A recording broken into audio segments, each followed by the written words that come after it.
परमेश्वर की महिमा से रहित थे, मतलब परमेश्वर की महिमा से रहित थे, इसका मतलब क्या हुआ? दानियल ब्रदर आप बताइए। परमेश्वर परमेश्वर की महिमा से दूर है। तो परमेश्वर की महिमा कौन है? यीशु मसीह। जी, यीशु मसीह। मतलब परमेश्वर की महिमा से, मसीह से हम दूर थे। जी। हाँ। रोमियो अध्याय 3 का 10 से 12 पढ़ेंगे, क्या लिखा है?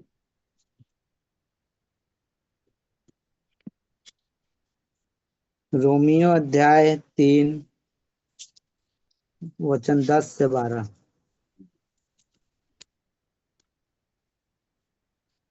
हालेलुया। हालेलुया। रोमियो अध्याय 3 वचन 10 से 12 तक।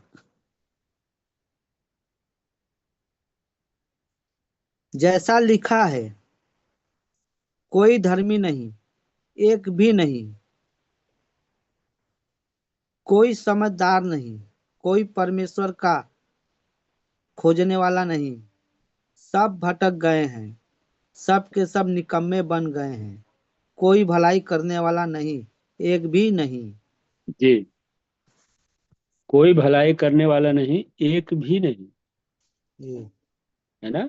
जैसा लिखा है कि कोई धर्मी नहीं, एक भी नहीं, जी। कोई समझदार नहीं, जो परमेश्वर को समझ सके, उसके पुत्र को समझ सके। तो कोई समझदार नहीं, कोई परमेश्वर को खोजने वाला नहीं। सब के सब क्या थे? भटक गए हैं। सब के सब निकम्मे बन गए हैं, यानी परमेश्वर की दृष्टि में निकम्मे। तो जो जी। परमेश्वर की बातें नहीं सुनता है, वचन नहीं सुनता है, वो निकम्मा है, यानी बिना काम का, किसी काम का नहीं। किसी काम का नहीं, निकम्मे का मतलब वो किसी काम का नहीं। तो जब हम लोग नहीं जानते थे प्रभु को नहीं जानते थे, संसार में थे, तो हम परमेश्वर की दृष्टि में निकम्मे थे। है ना? तो इसलिए कहता है कि सब के सब भटक गए, सब के सब निकम्मे बन गए हैं, कोई भलाई करने वाला नहीं, एक भी नहीं। जी। कोई भी भलाई करने करने वाला वाला। नहीं। तो इससे हमको मालूम पड़ता है कि भलाई करने वाला, भलाई वही व्यक्ति करता है जो यीशु मसीह को जानता है, और वो जो है भले काम करता है। क्योंकि हम पापी ही थे, हम नाश की कगार पर थे। ठीक समय पर परमेश्वर ने अपने पुत्र को भेजा, हम सबको बचाया। और हम सब पापी थे और पाप में ही खत्म हो जाते। जी। है ना? पाप हमारे जीवन से कभी खत्म ही नहीं होता अगर यीशु मसीह नहीं आता है, यानी परमेश्वर अपने पुत्र को नहीं भेजता। तो हम पाप में जीवन बिताते और पाप में ही खत्म हो जाते, नाश हो जी। जाते। जी। लेकिन परमेश्वर ने हम पर दया किया, क्योंकि वो दयालु परमेश्वर है।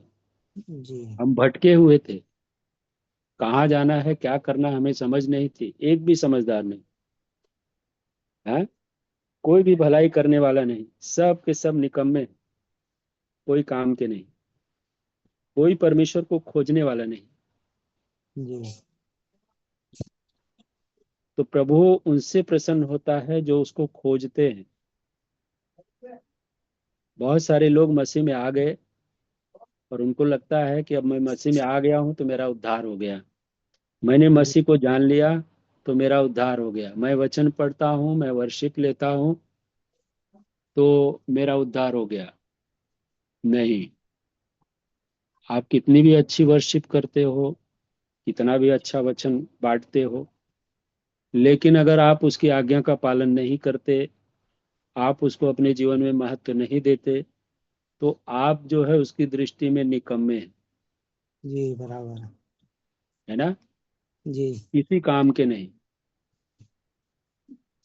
हाँ, लेकिन जो व्यक्ति उसका आदर करता है, उसके वचन का पालन करता है, उसका भय मानता है और उसकी आज्ञा के अनुसार जीवन जीता है, तो प्रभु कहता है कि मैं उसे धर्मी बनाऊंगा। वो धर्म के काम करेगा।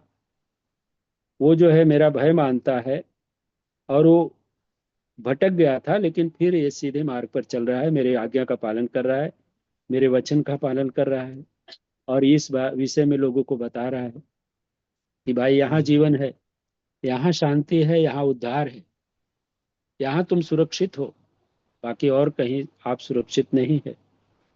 जी जीवन भर आप पाप करेंगे और पाप में ही मर जाएंगे, लेकिन एक है जो हमारे पापों से छुड़ा सकता है, हमें जीवन दिला सकता है।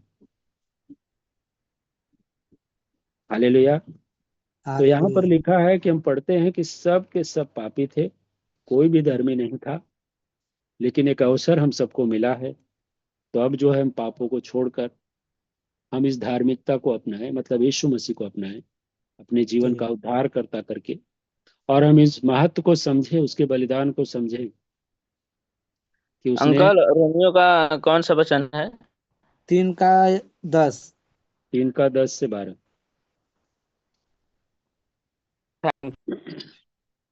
तो इस महत्व को हम अपने जीवन में समझें कि किसी ने हमारे लिए बलिदान दिया है जी हमें बचाने के लिए, नहीं तो हम कभी नहीं बच पाते।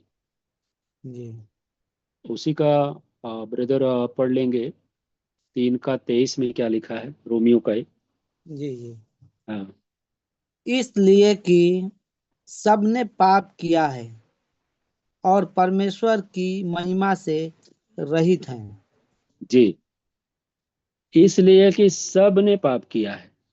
जी एक भाई जो है गवाही दे रहा था कि भाई मैं बहुत बड़ा पापी था, मैं दारू पीता था, मैं अपने दारू पीकर आकर परिवार को मारता पीटता था, बच्चों को मारता था, और उनकी पढ़ाई लिखाई पे मैं ध्यान नहीं करता था। तो वो बोल रहा है कि भाई तुमने पाप किया है, तुम दारू पीते थे, तुम पापी थे, मैं तो ऐसा नहीं करता हूँ, तो मैं पापी नहीं हूँ। क्या ऐसा हो सकता है? जी नहीं। एक व्यक्ति कह रहा है कि मैं, मेरा जीवन जब वो प्रभु में नहीं था तो बहुत बेकार जीवन मैं जी रहा था, दारू पीता था, दारू पी के आकर परिवार को मारता पीटता था, बच्चों को मारता था, मैं जी पापी मनुष्य था।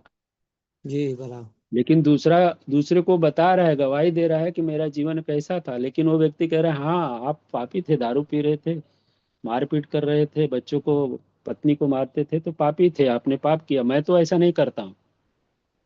तो क्या वो पापी नहीं है? पापी है। वो पापी है, क्योंकि वो प्रभु को नहीं जाना, और सब ने पाप किया है, कोई ऐसा नहीं है कि जो पाप नहीं किया हो।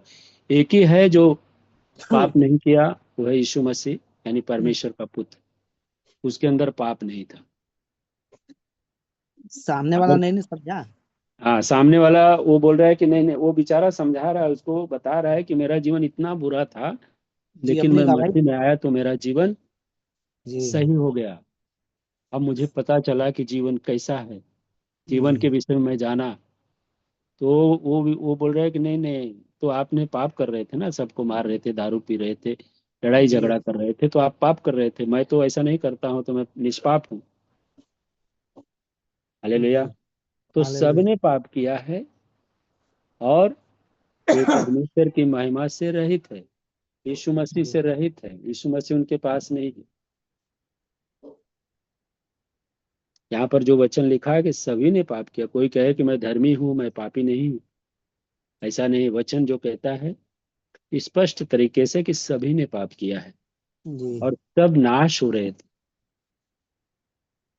नाश की कगार पर थे, लेकिन ठीक समय पर परमेश्वर ने अपने पुत्र को भेजकर हम सभी को बचाया। जो विश्वास करेगा उस पाप से छुटकारा पाएगा, जो जी। विश्वास नहीं करेगा यीशु मसीह पे, तो वो छुटकारा पाप नहीं में पाए। ही मर जाएगा, वो नष्ट हो जाएगा। हालेलुया। तो सबने हालेलुया। पाप किया है। और हम एक जी वचन एक का उसी का 1:29 से 32 देखेंगे, रोमियो जी। का। रोमियो अध्याय 1 वचन 29।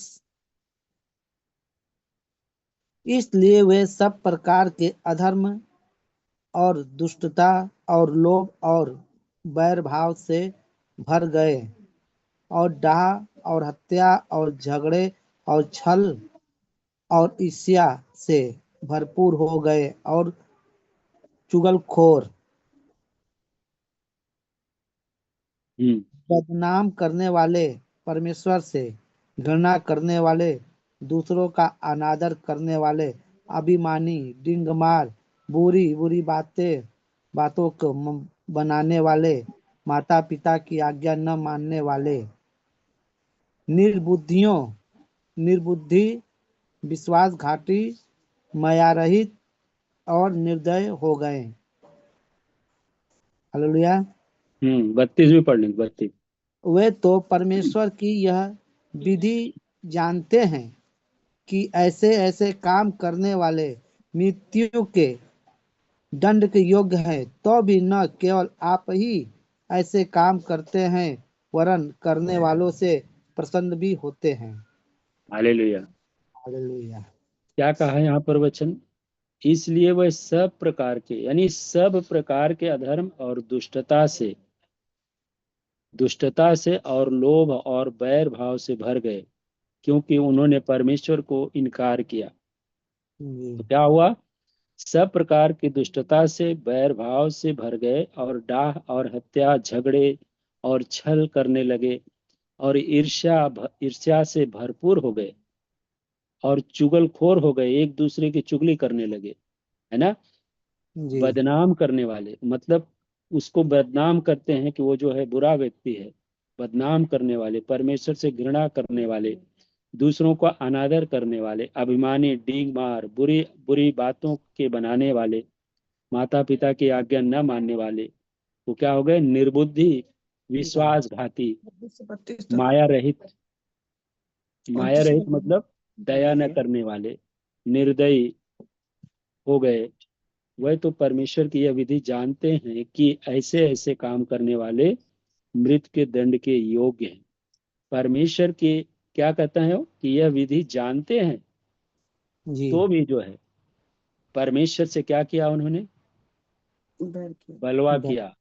जी वो जानते थे इन सब बातों को कि ऐसे ऐसे काम करने वाले दंड के योग्य हैं, तो भी न केवल आप ही ऐसा काम करते हैं, वरन जो ऐसा काम करने वाला है उससे भी वो खुश होते हैं, प्रसन्न होते हैं उनसे, है ना। जी जो ऐसे ऐसे बुरे काम करते हैं उनसे वो खुश होते हैं, आनंदित होते हैं, अच्छा किया।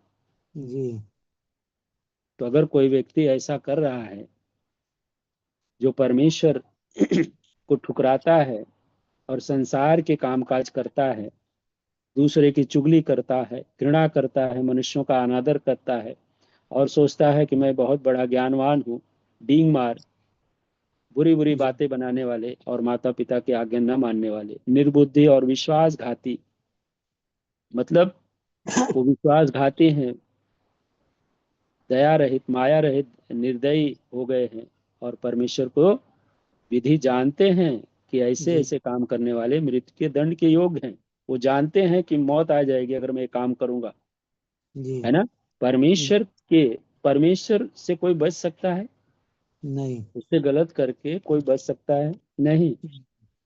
तो भी जो है, इसके बावजूद वो जानते हैं कि दंड के योग्य हम हैं, तो भी न केवल आप ही ऐसा काम करते थे, बल्कि ऐसे काम करने वाले से वो लोग प्रसन्न भी होते थे कि बहुत अच्छा कर रहा है, जी मैं भी तेरे साथ हूं, जी ऐसा ही। है ना। जी जैसा मैं करता हूँ ऐसा तू भी कर रहा है, बहुत अच्छा कर रहा है।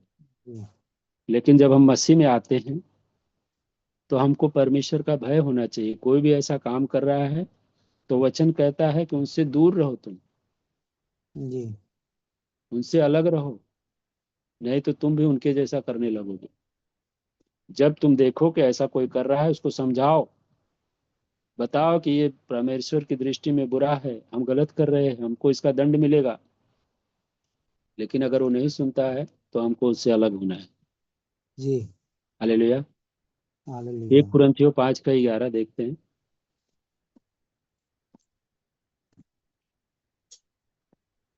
एक एक कुरिन्थियों अध्याय 5 वचन 11।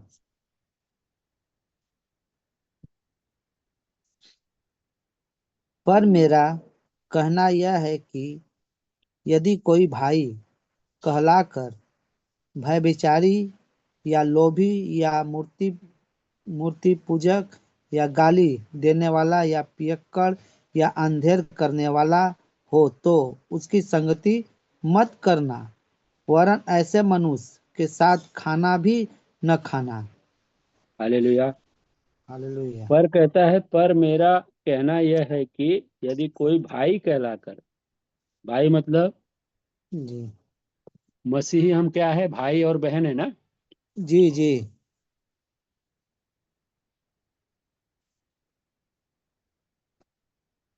पर मेरा यह कहना है कि यदि कोई भाई कहलाकर व्यभिचारी या लोभी या मूर्ति पूजक या गाली देने वाला या पियक्कड़ या अंधेर करने वाला हो तो उसकी संगति मत करना, जी वरन ऐसे मनुष्य के साथ खाना भी न खाना। जी हम लोग क्या ऐसा करते हैं? नहीं कर पाएंगे ओ, ना। दरवाजा बंद करो। ए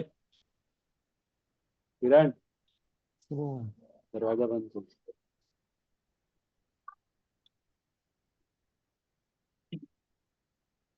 बंद करना।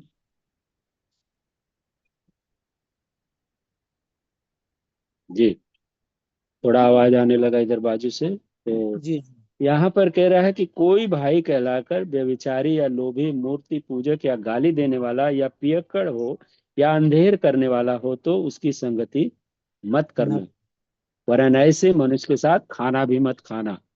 जी तो जब हम जानते हैं कि ऐसा मनुष्य है तो उसके साथ हमको खाना भी नहीं खाना चाहिए, उससे अलग रहना चाहिए। हालेलुया।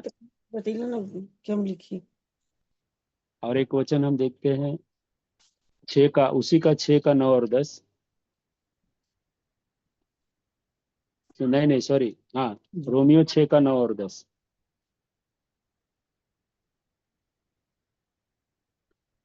क्या तुम नहीं जानते कि अन्यायी लोग परमेश्वर के राज्य के वारिस न होंगे?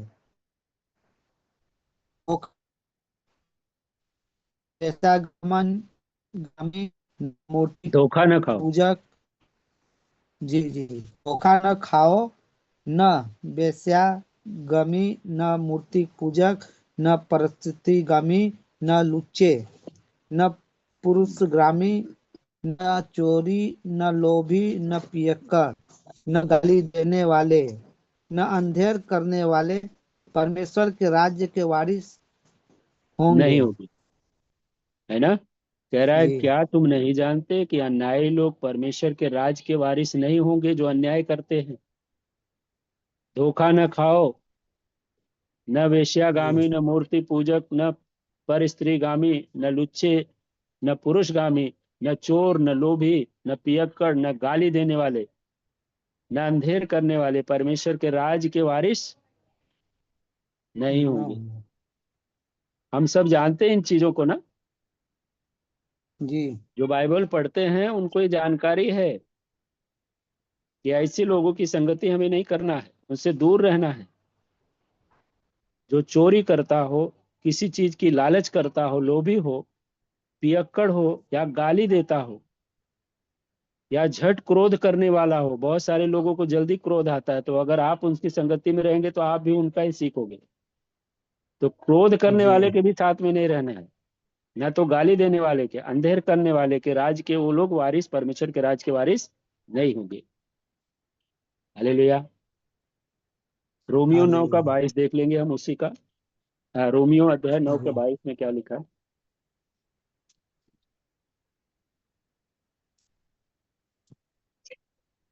क्या है? रोमियो अध्याय 9 वचन 22। तो वो भी कोई है नहीं ना। जी। रोमियो अध्याय 9 वचन 22। तो हम्म। इसमें कौन सी आश्चर्य की बात है कि परमेश्वर ने अपना क्रोध दिखाने और अपनी सामर्थ प्रकट करने की इच्छा से क्रोध के बर्तनों बर्तनों की जो विनाश के लिए तैयार किए गए थे बड़े धीरज से सही। हाँ, क्या हुआ? तो इसमें कौन से आश्चर्य की बात है कि परमेश्वर ने अपना क्रोध दिखाने और अपनी सामर्थ्य प्रकट करने की इच्छा से क्रोध के बर्तनों की जो विनाश के लिए तैयार किए गए। क्रोध के बर्तन मतलब जो उसको क्रोध के ठुकराता है, जो परमेश्वर के खिलाफ काम करता है, तो इसीलिए वो बर्तन परमेश्वर क्या है, हम क्या है, बर्तन है ना। तो जी जी कहता है जो उसका विनाश के लिए तैयार किए गए। बंद करो। विनाश के लिए तैयार किए गए थे, बड़े धीरज से सही। और 23 भी पढ़ लेंगे। जी और दया के बर्तनों पर जिन्हें उसने महिमा के लिए पहले से तैयार किया, अपने महिमा के धन को प्रकट करने की इच्छा की। जी, उसके और भी बर्तन है जिसने दया किया, और उन बर्तनों पर कहता है अपनी महिमा पहले से ही तैयार किया महिमा के लिए, और अपनी महिमा के धन को प्रकट करने की इच्छा की। जी कितना है लोग आवाज करते हैं? कौन भेज रहे हैं?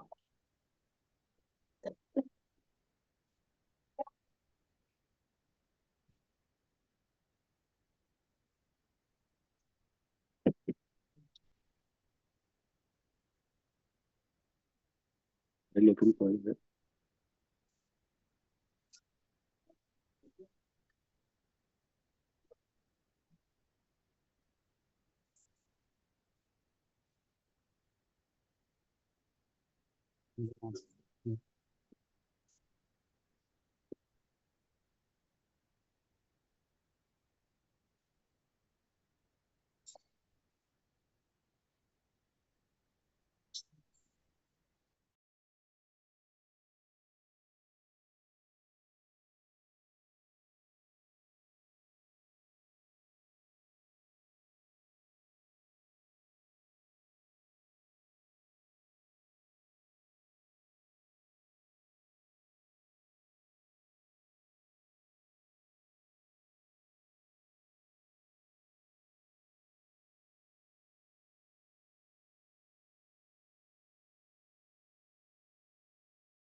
जो विनाश के लिए तैयार किए गए थे, ब्रदर, बड़े धीरज ब्रदर से मेरा सही। आवाज आ रहा है क्या उधर? जी जी मेरा आ आवाज रहा आ है। रहा है? आ रहा है कुछ आवाज और नहीं, शोर आ रहा जी है बाहर से? नहीं, कोई आवाज नहीं आ रही है। अच्छा अच्छा, ठीक है, तो ठीक। मैं सोचा इधर बाजू में थोड़ा वो लोग झगड़ा किए तो सब आवाज आ रहा है बहुत तेज। नहीं नहीं, कोई आवाज नहीं आ रही है, एकदम ठीक है साफ है। ठीक है। तो गलातियों 5 का 19 19 पढ़ेंगे। जी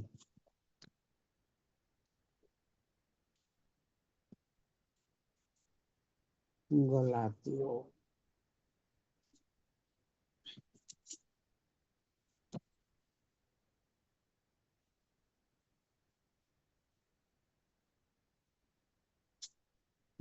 गलातियों 5 का 19। गलातियों अध्याय 5 वचन 19। शरीर के काम तो प्रकट हैं, अर्थात भय विचार, गंदे काम, लूचपन। जी, हालेलुया। क्या है शरीर के काम? तो प्रगट है, अर्थात बेविचार, गंदे काम, लुचपन, है ना। जी जी और 21 तक पढ़ेंगे। जी मूर्ति मूर्ति पूजा, टोना, बैर, झगड़ा, ईर्ष्या, क्रोध, विरोध, फूट, विधर्म, डाह, मतवालापन, लीला, क्रीड़ा और इनके जैसे और भी काम हैं। इनके जी, विषय में मैं तुमसे पहले से कह देता हूँ, जैसा पहले का कह भी चुका हूँ, कि ऐसे ऐसे काम करने वाले परमेश्वर के राज्य के वारिस न होंगे। ना होंगे। हालेलुया। जी ऐसे ऐसे हालेलुया। लोग काम करने वाले परमेश्वर के राज में, राज्य के वारिस नहीं होंगे। है ना। जी मूर्ति पूजा, टोना, बैर, झगड़ा, ईर्ष्या, क्रोध। क्रोध जो है बहुत सारे लोग करते हैं, क्रोध और विरोध करते हैं, फूट डालने का काम करते हैं, विधर्म करते हैं, डाह रखते हैं एक दूसरे के प्रति, मतवालापन, लीला क्रीड़ा और इनके जैसे और काम है। इनके विषय में तुमसे पहले से ही कह देता हूं, कि जैसा पहले कह भी चुका हूं कि ऐसे ऐसे काम करने वाले परमेश्वर के राज के वारिस न नहीं होंगे। होंगे। है ना। जी ऐसे ऐसे काम करने वाले परमेश्वर के राज के वारिस नहीं होंगे। क्योंकि वो पाप कर रहे थे, लेकिन परमेश्वर ने तुमको अवसर दिया कि उसको छोड़कर और तुम अनंत जीवन प्राप्त करो। लेकिन फिर जो है ये लोग प्रभु के पास आकर भी वही काम करते हैं। तो ऐसे ऐसे जी काम करने वाले, ये संसार के लिए नहीं लिखा गया, ये विश्वासियों के लिए लिखा गया, जो विश्वास करते हैं उनके लिए जी लिखा जी गया जी है ना। जो जी प्रभु को नहीं जानता वो करता ही है, लेकिन जो जानता है फिर भी जो है जानकर वो क्या करते हैं, ऐसे पाप करते हैं, गुनाह करते हैं। इफिसियों 4 अध्याय का 26 से 32। जी। इफिसियों 4 अध्याय वचन 32। एक दूसरे इफिसियों पर कृपालु और करुणामय हो, और जैसे परमेश्वर ने मसीह में तुम्हारे अपराध क्षमा किए, वैसे ही तुम भी एक दूसरे के अपराध क्षमा करो। कौन सा पढ़ रहे ब्रदर? इफिसियों 4 का 32 4 का 26, 26 से 32 26। तक पढ़ना। अच्छा अच्छा। क्रोध तो करो पर पाप मत करो। सूर्य अस्त होने तक तुम्हारा क्रोध न रहे। हाँ, क्रोध तो करो पर पाप पाप मत न करो। क्रोध अगर हमको आता है तो क्या लिखा है यहाँ पर? सूर्य अस्त होने तक तुम्हारा क्रोध न रहे। जी मतलब जिसके ऊपर आपने क्रोध किया है, सूर्य अस्त होने से पहले उसको क्या करो? क्रोध को खत्म करो, उससे जाकर मिल लो और भाई मैं तेरे से क्रोधित नहीं हूँ, जी।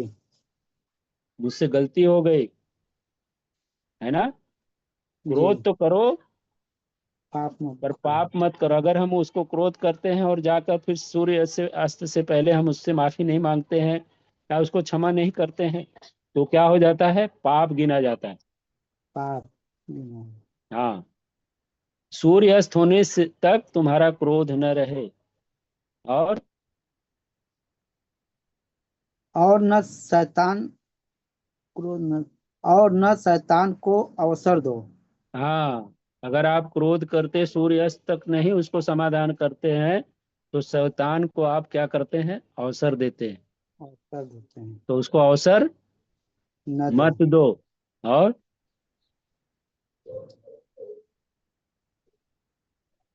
चोरी करने वाला फिर चोरी न करे,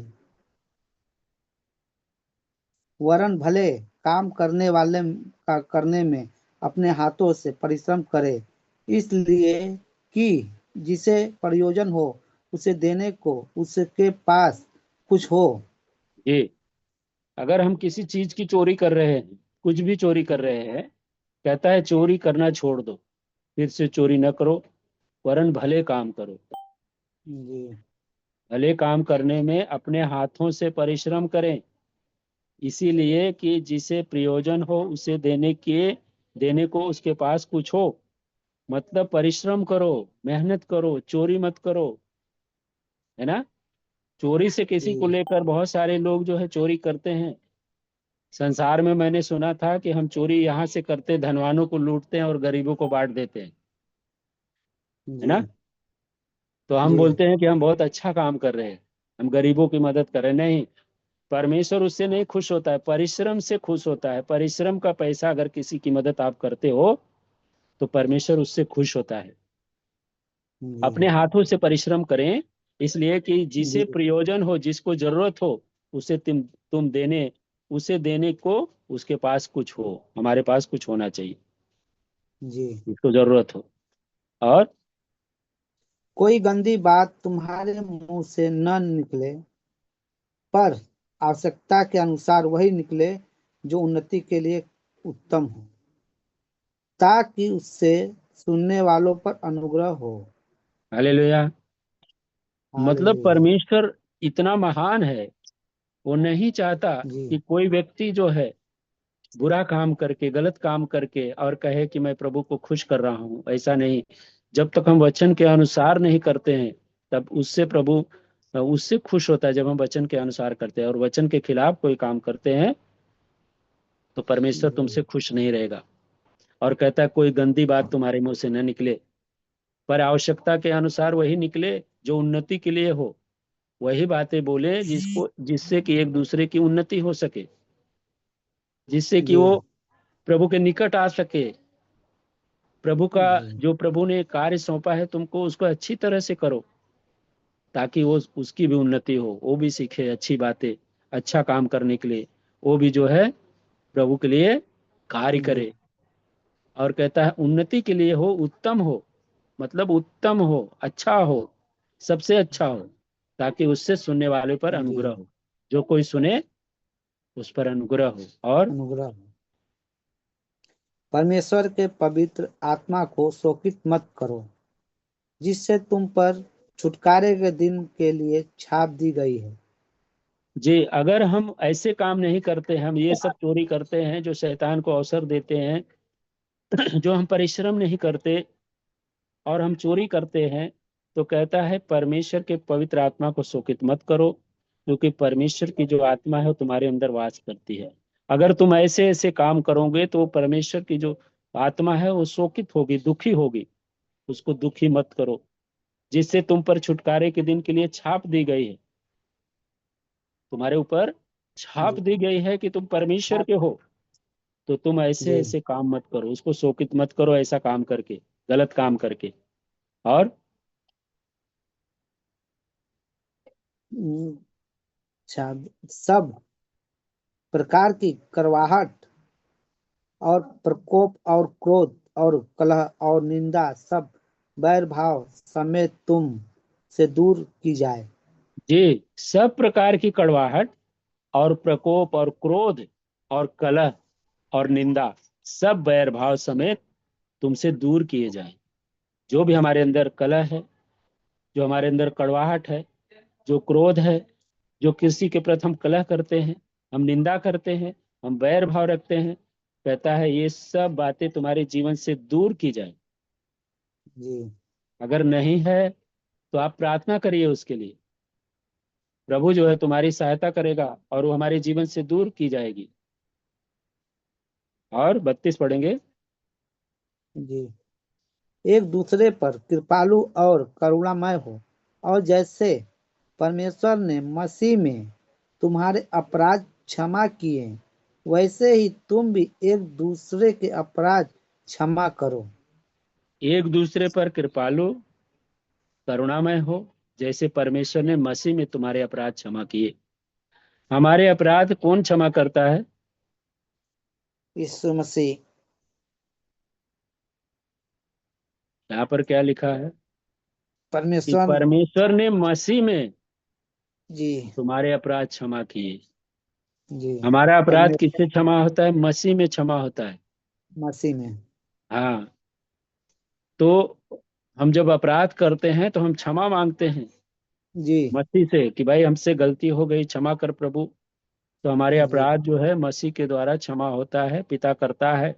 और जी कहता है कि ऐसे वैसे ही तुम भी एक दूसरे के अपराध क्षमा करो, क्षमा करो। जैसे पिता हमारे अपराधों को क्षमा करता है मसीह के द्वारा, वैसे जी ही हम लोग भी दूसरे के अपराधों को क्षमा करें।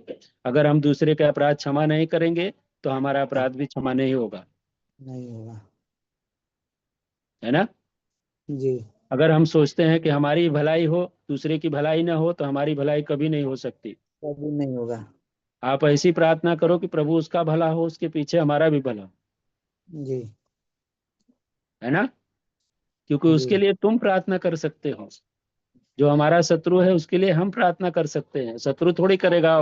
वो जो जी परमेश्वर को नहीं जानता वो क्या प्रार्थना करेगा? लेकिन हाँ, उसके लिए हम प्रार्थना कर सकते हैं और हमारी प्रार्थना जो है प्रभु सुनेगा। बराबर। ये 2 तीमुथियुस 3 अध्याय का 1 से 5।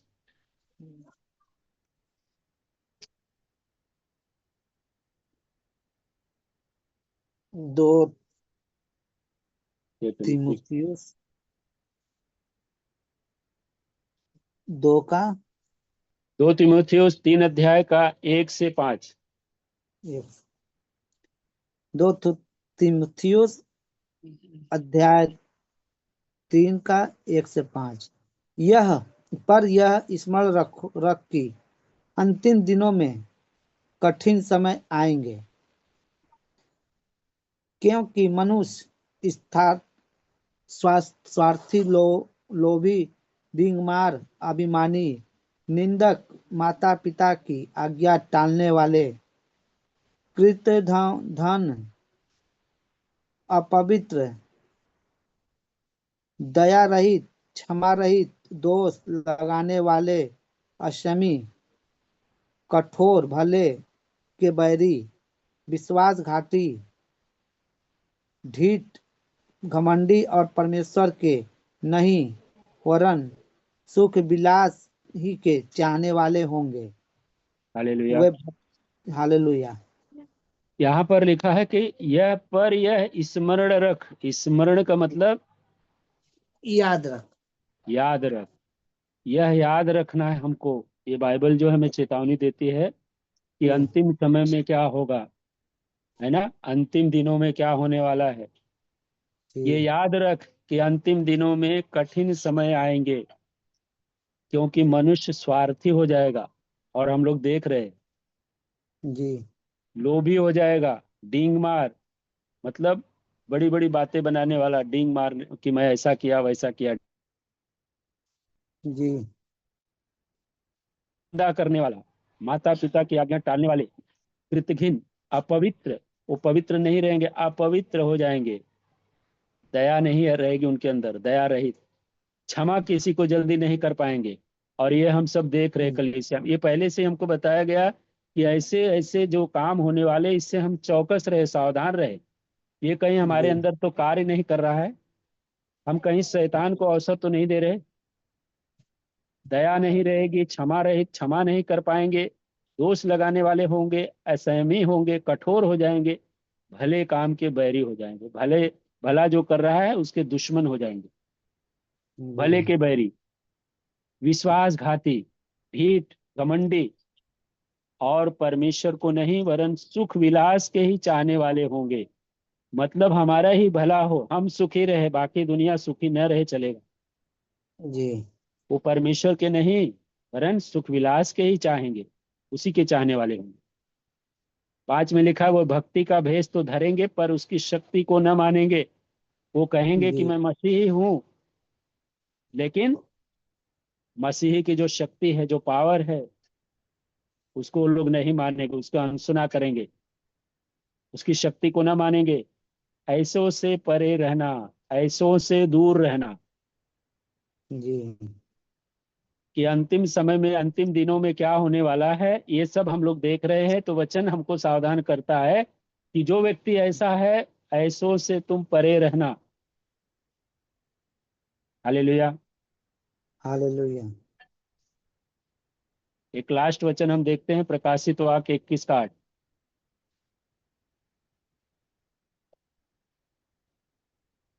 प्रकाशित वाक्य अध्याय 21 वचन 8।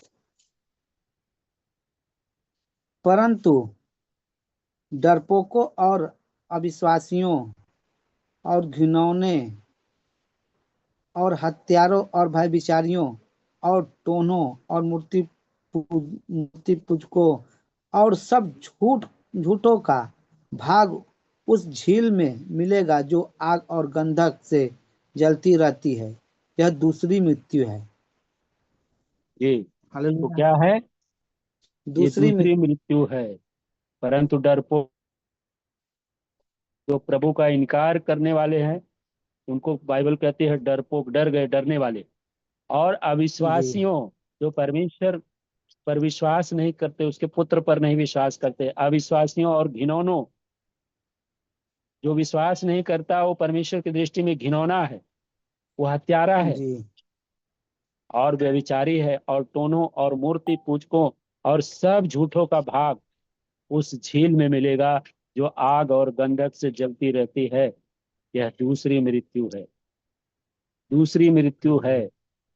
अगर उससे बचना है तो हमें जो है परमेश्वर के वचन के अनुसार जीवन जीना है, तो ही बच पाएंगे। अगर हम पापी थे, पाप कर रहे थे, गुनाह कर रहे थे, अब हमको उसको करते नहीं रहना, उसको छोड़ देना है। जी नहीं तो क्या होगा? ऐसों का भाग कहाँ होगा? उस आग की झील में हमेशा झील जो में। है जलते रहेंगे, तड़पते रहेंगे, कोई बचाने वाला नहीं, कोई सुनने वाला नहीं। अनंत काल तक तड़पते चीखते रहेंगे, कोई सुनने वाला नहीं होगा। हालेलुया। हालेलुया। तो हम सबको, जब हम पापी थे तो ठीक समय पर परमेश्वर ने अपने पुत्र को भेजकर हम सबको बचाया, और हमारी मृत्यु को उसने अपने ऊपर ले लिया, हमें अनंत काल का जीवन दिया है। तो हम इस महत्व को समझें और उसके भय में जीवन बिताए। हम अपनी मनमानी न करें कि जो हमको अच्छा लगता है हम वो करेंगे। नहीं, जो प्रभु को अच्छा लगता है, प्रभु चाहता है कि वो करो, ताकि मैं तुम्हें बचा सकूं। अगर तुम शैतान को अवसर दोगे तो शैतान का जो भाग है वो कहाँ है? आग की झील है। हालेलुया। प्रभु हालेलुया। यीशु मसीह की जय। जय। आप प्रार्थना करिए ब्रदर। हालेलुया। हालेलुया। धन्यवाद, धन्यवाद। सर्वशक्तिमान धन्यवाद करते हैं पिता, एक बार फिर आपके चरणों में सभी भाई और बहनों को उपस्थित में पिता तो अपने हाथों को बढ़ा और छू ले, और धन्यवाद करते हैं अपने वचन जो अपने दास के द्वारा इनके मुंह में अपना वचन डाला, और हम सबको बहुत अच्छी रीति से समझाए और समझ बूझ की आत्मा द्वारा धन्यवाद करते हैं, क्योंकि शरीर के काम तो प्रकट हैं, आत्मा का काम है प्रेम और संयम धीरज का। धन्यवाद करते हैं पिता, तू हमें आत्मा में ले चल, अपनी सामर्थ्य में ले चल, क्योंकि तूने, यीशु ने कहा, मैं तुम्हें एक सहायक दूंगा, पवित्र आत्मा। धन्यवाद करते हैं उस पवित्र आत्मा को हम अपने हृदय में बसाए रखें, और धन्यवाद करते हैं आत्मा और सामर्थ के द्वारा चलने पाए। धन्य है पिता, तूने हमें इस जगत से, हम पाप में डूबे जा रहे थे और मृत्यु के समान पड़े हुए थे, तूने आकर अपने इकलौते पुत्र यीशु मसीह के पवित्र लहू में धोके हमें शुद्ध और पवित्र किया है। धन्यवाद करते हैं। यहोवा यूं कहता है, मैं पवित्र पवित्र पवित्र हूँ, तुम भी पवित्र बनो। यहोवा यूं कहता है, अपनी सारी चिंताएं बोझ तुम मेरे हाथ में सौंपते हैं। धन्यवाद करते हैं। कल की चिंता मत करना, क्योंकि आज की चिंता ही बहुत बड़ी है। धन्यवाद करते हैं मेरे महान परमेश्वर, तुमने अपने वचन के द्वारा हम सब भाई के जीवन में कार्य किया है, और हमें पाप से छुड़ा कर शुद्ध कर दिया। और धन्यवाद करते हैं हम सब उद्धार के कारण बने, और हम सब तेरे महिमा के लिए शुभ समाचार लोगों में जागृत करें, और भी प्राण नाश होने से बच जाए। सारी दुआ विनती मैं अपने परमेश्वर के इकलौते पुत्र यीशु मसीह के नाम से मांगता हूँ। दया से आमीन। आमीन। आमीन। आमीन। आमीन। आमीन।